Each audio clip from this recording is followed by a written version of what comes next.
All right, everybody. Hi, you have Pauline from Zentail here, and we are excited to talk today with Daniel Tejada from Straight Up Growth. Hi, Daniel. Hey, how you doing today? We are good. I am good. We're making the best of it. It's a little bit rainy and cloudy here in Baltimore, but we're, Yeah, we're we've shining got a inside. cloudy day in San Diego here, which is rare, but we got one today as well. I was going to say, I didn't think that that ever happened. Daniel, please tell us a little bit more about yourself and Straight Up Growth, kind of what you're getting into. Awesome. So a little bit about Straight Up Growth. I'm the co-founder here. We're an Amazon-focused digital agency. We really help to brands to scale on Amazon through a combination of on and off Amazon traffic, depending on sort of client need there. And so my background has been pretty heavily focused on Amazon the past few years. Uh, I, particularly around the paid side of things, actually came up when Amazon was first launching their Amazon ads in 2016, and they did about $550 million in ad rev. And back in the days when we had 5 or 10 cent cost per clicks, I was fortunate enough to be a part of those early Those days. days, great. Where last year, Amazon did 11.2 billion in ad rev alone. So those CPCs definitely shot up along the way. But fortunately, I've been able to spend about $10 million in Amazon ads and sold over $500 million worth of product on the channel. So excited to chat through growth with you today. Those are some pretty decent stats. So cheers and congrats. That's awesome. Not bad in a few years time. Exactly. You've been busy. Yeah. So I believe that you've also worked with some decent sized brands. Is that correct? Oh yeah. So, I've worked with brands starting at, the private labelers and sort of much smaller accounts to, much more sort of enterprise sort of clients as well.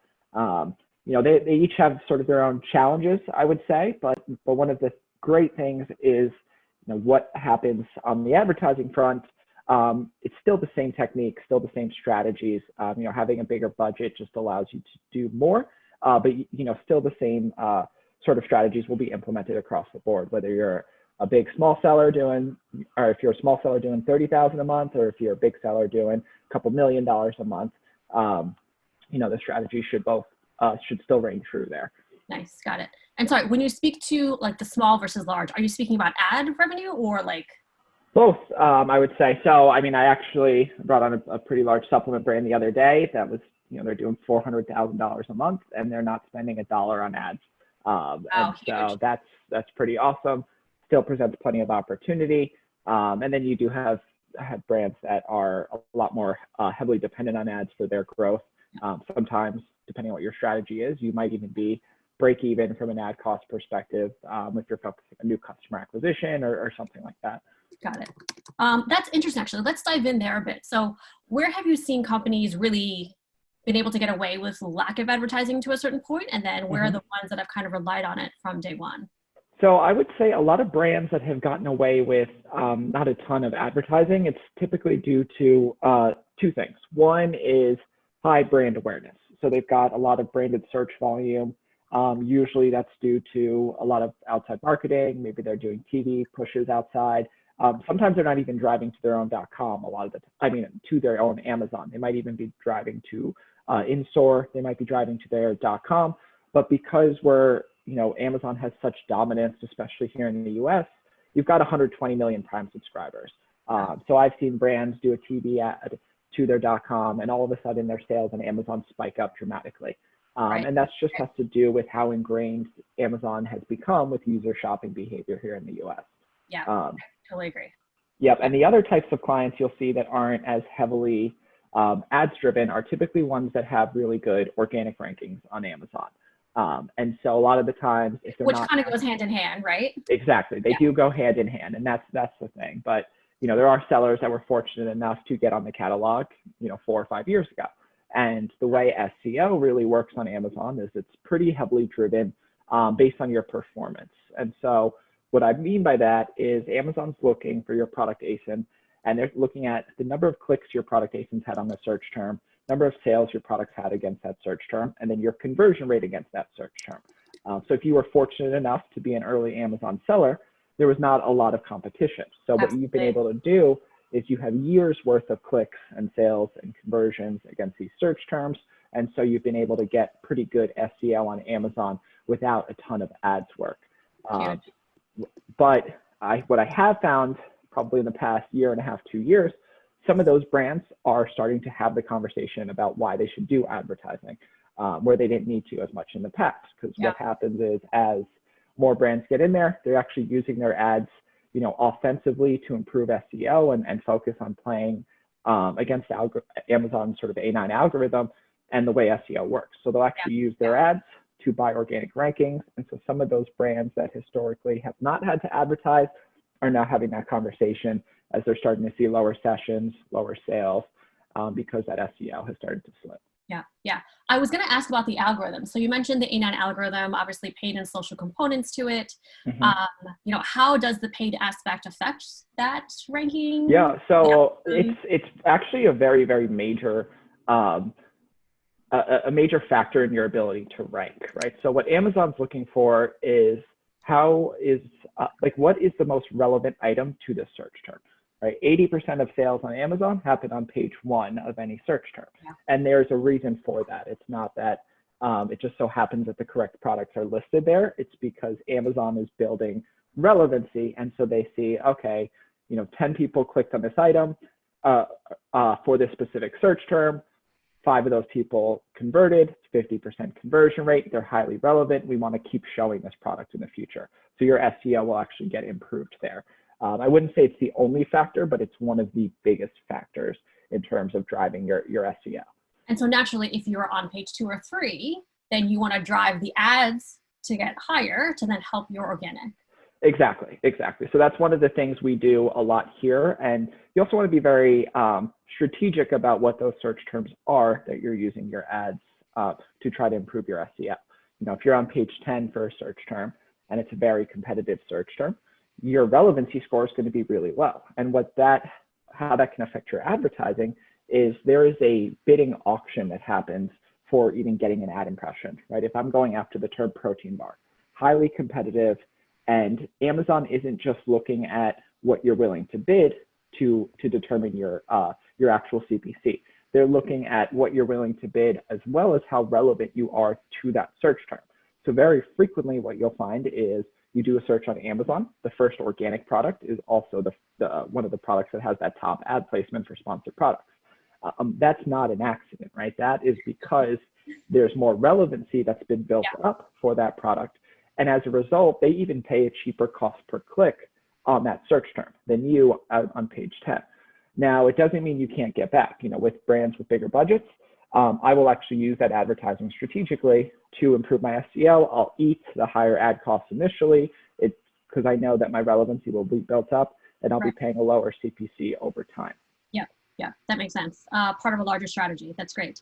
Do you find that there's normally like a sweet spot for that timing for it to kick in? So what I found is it depends on the competitiveness of the search term. So I'll actually look up search volumes associated with it and try to figure out what does my click and conversion share really have to be able to manipulate my search results. So if you're looking at, maybe a more moderate search volume term, maybe it's got somewhere between, 20 to 60,000 searches a month on Amazon. There's still volume there. But what you tend to find is there's less advertisers that are actively, have exact matches set on those search terms.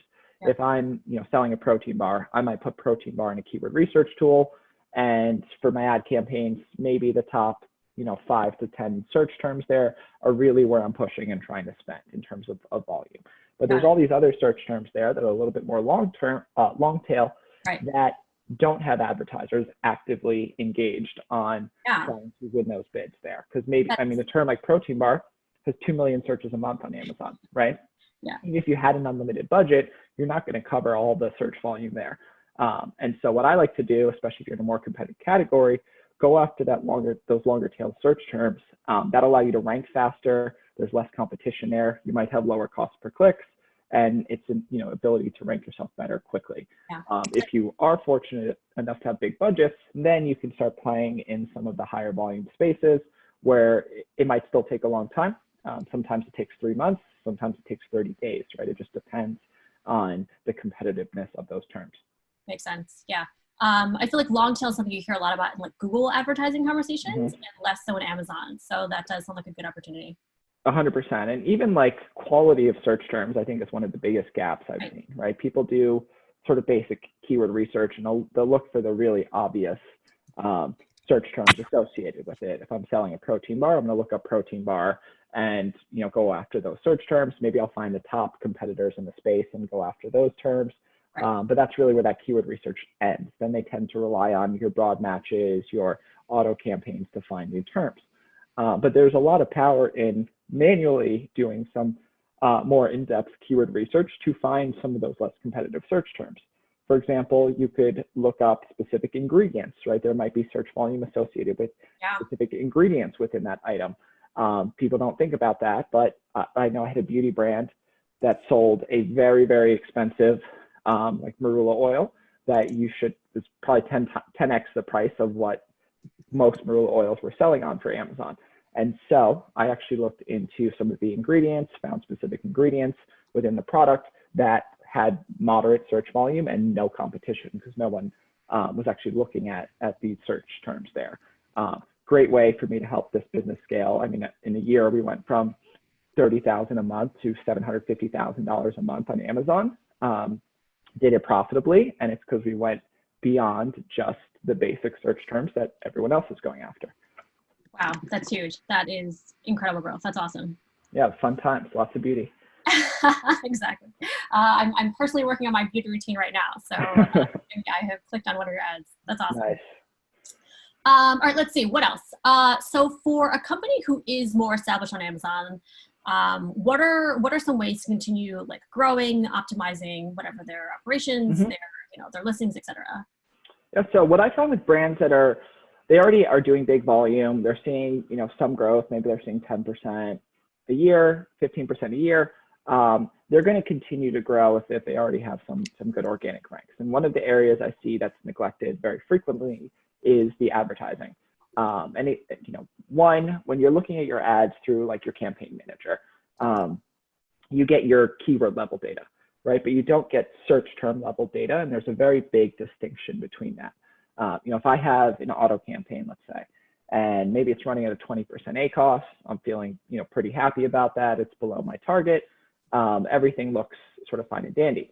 You download your search term report. Now you can actually see where your spend is going. You might have a couple branded terms in your auto campaign that are sucking up 30, 40, sometimes 50% of your ad spend, and they're converting really well.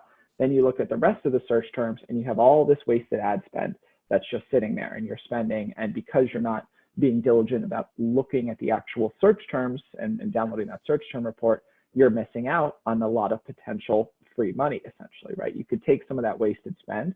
If you already have a lot of good converting search terms set through exact match types, now you can readjust, reallocate your ad budget, gives you the ability to increase your ad rev and decrease your wasted spend very quickly. And it doesn't cost you any money to be able to do that process. It's just time. So that's one area I definitely recommend brands, audit their ad campaigns. If you could do it every 60 days, every 30 days, it's just really good practice to see what you're spending on, moving yourself away from those research match types and more of your spend towards converting terms via exact match. Okay, nice. So in the age of COVID, I think that speaking to you today, we'd be remiss not to talk about it. Yeah.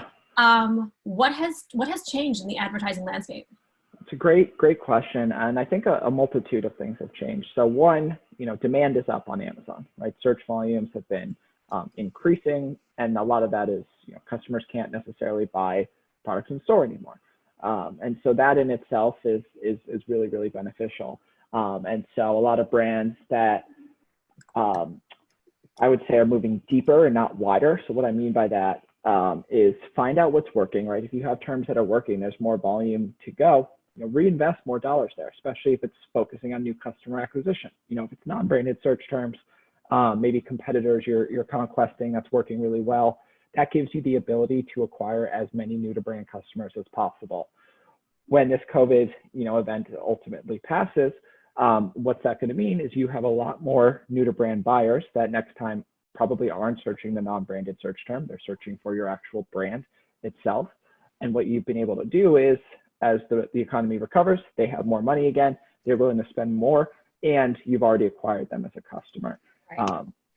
Definitely one thing I'm seeing. I've also seen conversion rates change both positively and negatively, right? Interesting. So one of the issues we saw on Amazon, and I'm sure you've seen this with some of your sellers, is that Amazon blocked certain categories from being eligible for that 2-day shipping window, right?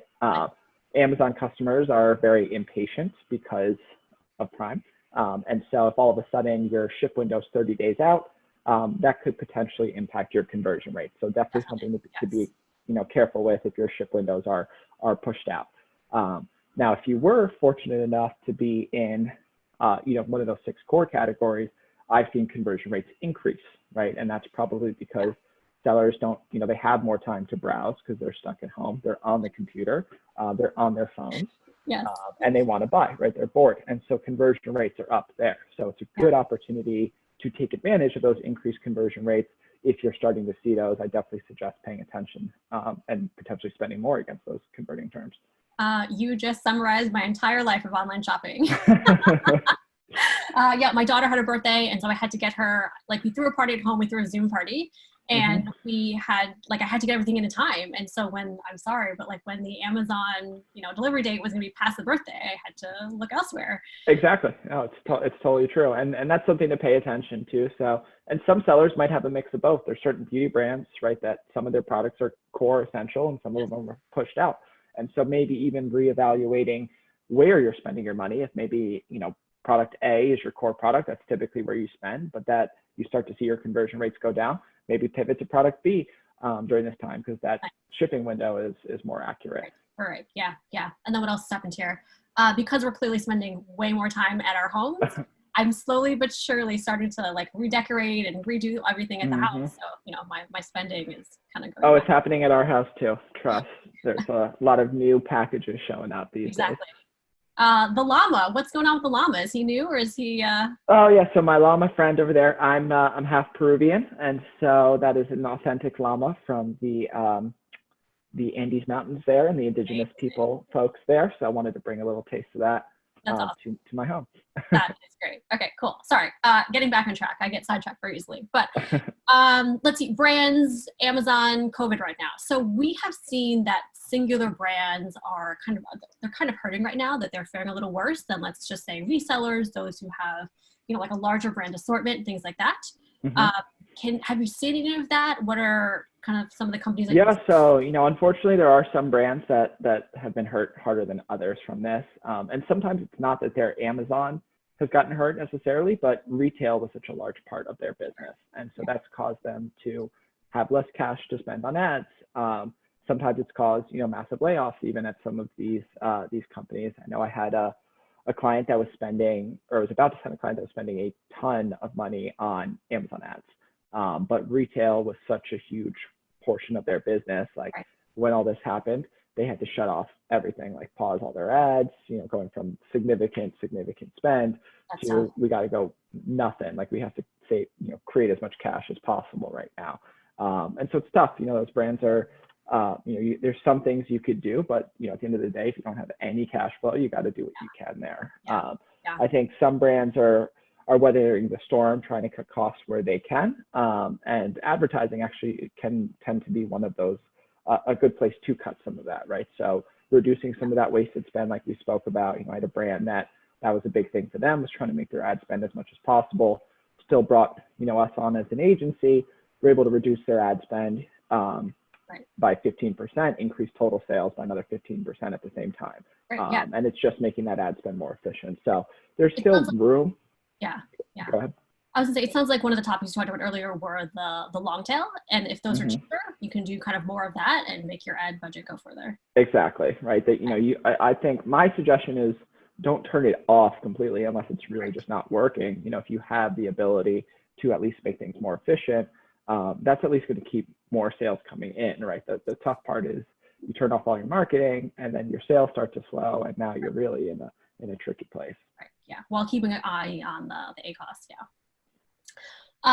Let's see. What was the most common advice you gave kind of pre-COVID, and has that changed now? Yeah. So, my most common advice is typically around new customer acquisition and understanding who, like, if you're using Amazon as sort of just a marketplace, which is where I think a lot of brands do and kind of list their products and advertise. But I like to think of Amazon as a search engine, right? 60% of all online product searches start on Amazon. And so how to focus your advertising efforts around new customer acquisition is the way we've been able to scale businesses really, really quickly. So that was definitely my advice pre-COVID. My advice now is still pretty similar, but I would say, the caveat is new customer acquisition, but doing it more efficiently. And that's where some of those exercises, like going after long tail search terms, finding that cheap traffic that you can, that works for your business, but still allows you to drive new to brand customers, is something that I find to be really important right now. Got it. Let's see, when you were going over straight up growth, you kind of mentioned paid and other methods, kind of on and off channel. And so are you able to speak to some of those other components like off channel and? Yeah, so I could definitely speak about it. I mean, one thing that I see with brands is, they'll put a lot of work into creating a great listing. They don't, and maybe, they're trying to spend on ads, they're spending on good photo assets, things like that. But that doesn't help if you don't have reviews, right? Reviews is a really, really big thing.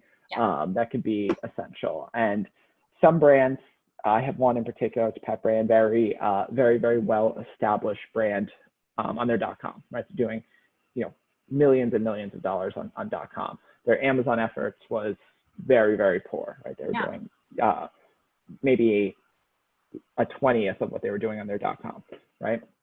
Huge disconnect. And the big thing is all of their off Amazon channel traffic, which they spent, they spend a ton on social ads, TV, radio, affiliate, anything you can think of, except all drives to their .com, right? Nothing would drive to Amazon. So what we did for them, they wanted to be a top seller in their very specific high volume pet category. And their big issue is, they had 30 reviews in their top item. The number one item had over 5,000 reviews, right? So it doesn't really matter what I'm doing from a PPC perspective. They're just not really going to convert as well. And so we actually leveraged some off Amazon channels like Facebook, social, using some of their influencers to actually drive traffic to their Amazon listings. What it did is it helped drive brand awareness. Those customers are already more likely to purchase from them anyway, because they've already purchased from them in the past. And we're simply showcasing the Amazon product. That allowed us to see a lot more sales, velocity, and relevancy that was built up. And we had the added benefit of a lot of those brand customers were loyal to the brand. So they actually left product reviews. That allowed me to increase my conversion rates for my ads. Took that brand from 30,000 a month to 655,000 a month in 10 months on Amazon.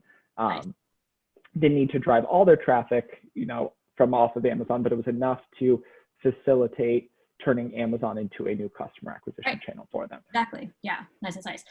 Because what do you often see as kind of the split between their .com and like Amazon?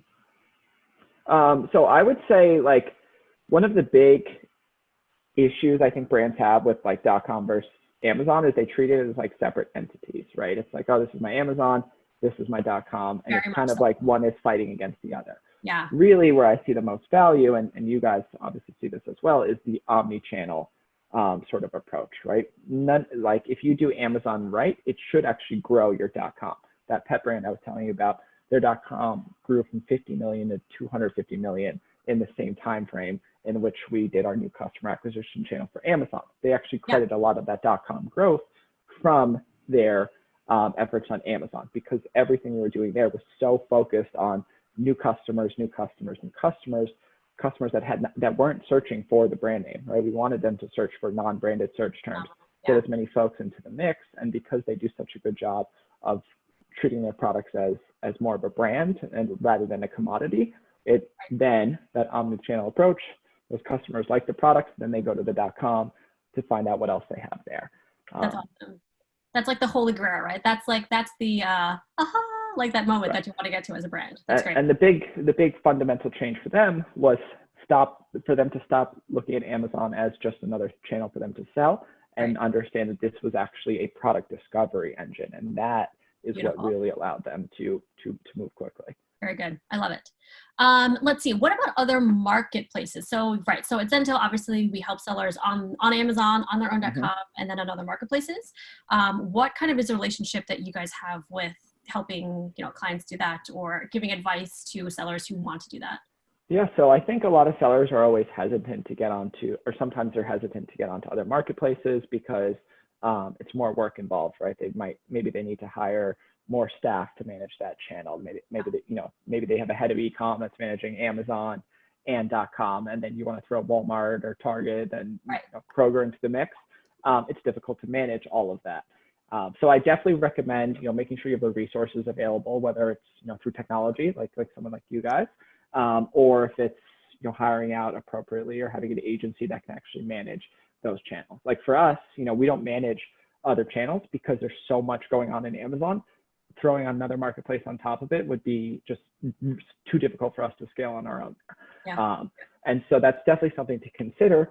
But the other thing that's so great about it is it's another place for you to acquire new customers, right? And they're going to come back to your .com, they'll come back to Amazon. They're going to purchase where they want to purchase.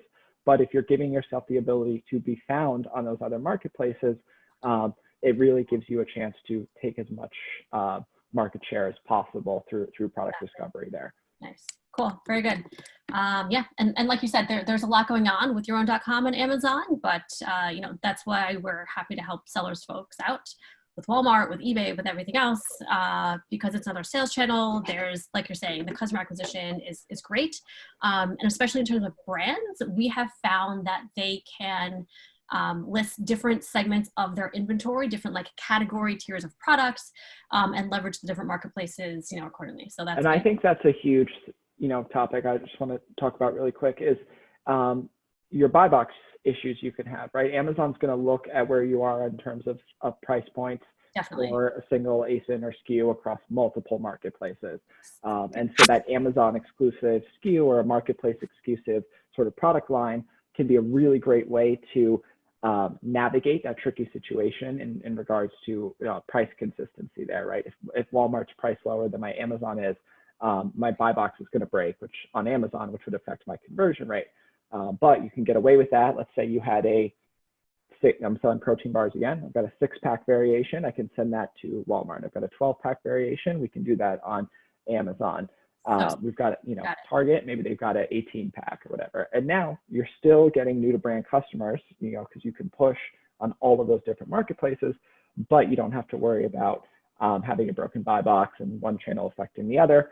But, leveraging some technology is definitely a huge way to navigate that tricky landscape of, the extra work that's involved there. Awesome. Daniel, this has been great. I've learned a ton. If you don't mind, I'd love to dig in, just learn a little bit more about Straight Up Growth. I had questions there. And then I wanted to do like a fun little 10 questions round. Awesome. Love it. Right. Let's do it. Cool. Straight Up Growth. Let's see. So you mentioned a little bit of your background. I think you also have a free analysis.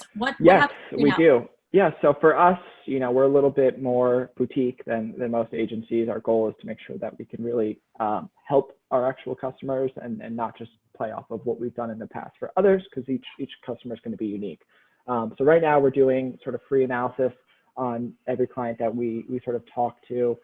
Essentially, we'll take a look at like your business report, your advertising data. We'll take a very holistic approach to what's working, what's not. Here's the opportunities. And essentially just give you a game plan on this is what it looks like in your account. And here's an opportunity to drive even more success on the channel. Nice.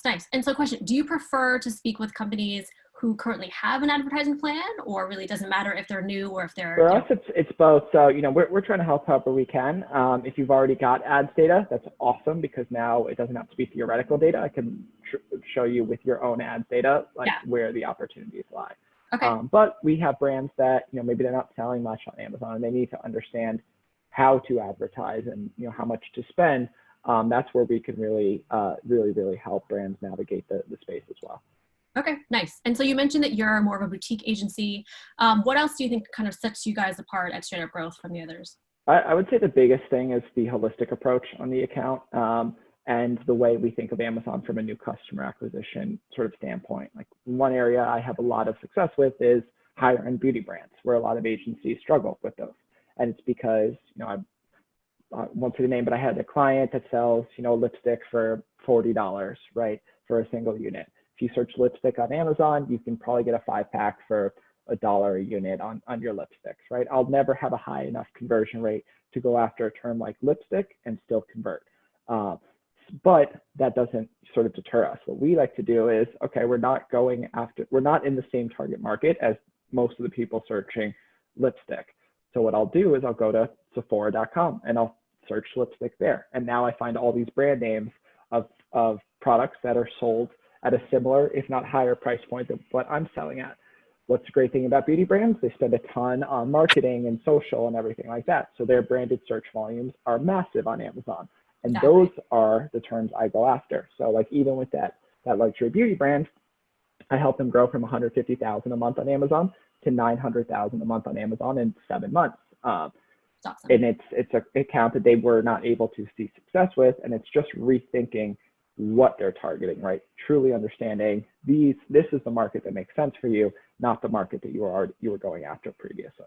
That's great. That's awesome. Are you ready for your 10 questions? Let's do it. Okay. First one. We're trying to go like rapid fire here. So what did you have for breakfast? For breakfast today, I had a banana and a yogurt. Very good. What is your workout routine? Well, right now it's a little bit trickier than usual, but normally there's a gym that's literally across the street from me. I like to superset, and I'm a high intensity workout kind of guy that likes to work out 3 days a week and nothing more than that. So get it all done. High intensity. I can see that. Cool. What do you turn to for caffeine? Coffee. Cheers. Black, sugar, white? How do you take it? I'm a black coffee guy. Don't need any taste. No funny business. Very good. Coffee is just fuel. What is the show you're watching now that you're most excited about? I always watch The Office. I've watched The Office every day for like 8 years. I can actually do most of the scenes by heart, every character. So next time we'll have you on. We'll take you up on that. What book are you reading? Or what book would you recommend? A book that I'd recommend. I'm not reading anything right now, which is tough. I need to get something going there. I did just get a recommendation on a book, actually. Let me pull this up here. I have this book that I just got. Sorry. That's okay. Too late. Bad question. There's a book, How to Win Friends and Influence People by Dale Carnegie that I was just recommended to read. So that's one I'm going to be picking up soon. Nice. Very good. I will search for it on Amazon. Good. Tell me something that's on your bucket list. On my bucket list is to get in the car of my Cybertruck. I pre-ordered a Cybertruck a while ago, and I really, really want to drive it. So that's definitely on my bucket list here. Yeah, that's amazing. I was just about to ask about a favorite car, and you checked that one off at the same time. Ready to go. That's awesome, by the way. What was the first concert you went to? The first concert I went to was a Plain White Tees concert when I was in middle school, because there was a Hey There Delilah song that was on the radio. It was the hot song. Exactly. They're a one-hit wonder. So that was the first concert I went to. That's amazing. I'm so glad that you got to admit that. I'm not embarrassed. Way different than what I listen to now, but that was it. Yeah, solid. Do you have any COVID goals? My COVID goals right now, honestly, are really about helping brands navigate right now, because I know there's a lot of brands struggling, and we've taken a lot of brands that are big in retail recently and help them navigate Amazon out of need, so that's a big thing right now is helping brands in any way they can to mitigate the crisis. Cool. Great. When everything opens up and you're free, we're all free, what is the first thing you're going to go run and do? First thing I'm going to do is go to the gym. Honestly, I've been dying to work out because I'm doing push-ups and long walks right now, and it's just not cutting it. Got it. Very good. Very, very good. Daniel, again, from Straight Up Growth, thank you so much. This has been enlightening. It's been fun. It's been a really good conversation. Well, appreciate having you guys on, and Zentail's doing some amazing things, helping brands navigate multiple marketplaces, which I know firsthand is not easy. So appreciate all the great work you guys are doing as well. Awesome. Cheers. Well, take it easy, and thank you so much. Talk to you later. Bye. Appreciate it.